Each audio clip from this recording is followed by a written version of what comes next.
ভাই আমরা একটা ভুল করি কি জানেন, কলা যারা বিক্রি করি বা কলা যারা কিনি তাদের দুজনের একটা ভুল হয়। ভুলটা কি আমি দেখাচ্ছি, দেখেন। এই যে কলা ছড়িটা, এখানে কলা ছড়িটা কিন্তু প্রথমে লম্বা থাকে। যখন আমরা মাঝখানে এটা কেটে দেই, কেটে দেওয়ার পরে কিন্তু কলা যখন শেষ পর্যায়ে চলে যায় তখন কিন্তু এটা হেলে যায়। হেলে যাওয়ার পরে কি হয় দেখেন, পাবলিক কিন্তু বাচ্চা নিচের কলাগুলো নেই, দেখতে পাচ্ছেন। নিচের কলাগুলো কিন্তু বড় থাকে, বড় থাকার পর নিচের কলাগুলো যখন নেয় তখন উপরের কলাগুলো কিন্তু এই যে ভাঙে থাকে।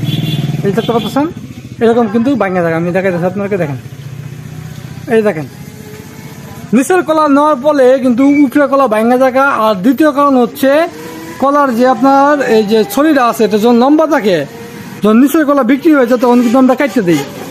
কাটতে দেওয়ার পরে দেখা গেছে কি আপনার কলাটা এবার হেলে যায়। হেলে যাওয়ার পরে কিন্তু এই কলাগুলো উপরে কলা কিন্তু পড়ে যায়, দেখতে পাচ্ছেন। এই যে দেখেন, এই জলের সাথে কিন্তু পড়ে যাবে, দেখছেন। এই যে দেখেন, মানে যদি কেউ মাথা দিয়ে একটু নাড়া দেয় তাহলে কিন্তু এই কলা পড়ে যাবো, দেখেন। এই যে দেখছেন কলাগুলো কিন্তু এবার পড়ে যাবে, এবার কিন্তু দেখতে পাচ্ছেন অনেক কলা কিন্তু এবার পরে নষ্ট হয়ে যায়। সো এই ধরনের ভুল কিন্তু করা যাবে না। যারা কলা নিবেন তারা কিন্তু এক সিরিয়াল ভাবে কলা নিবেন।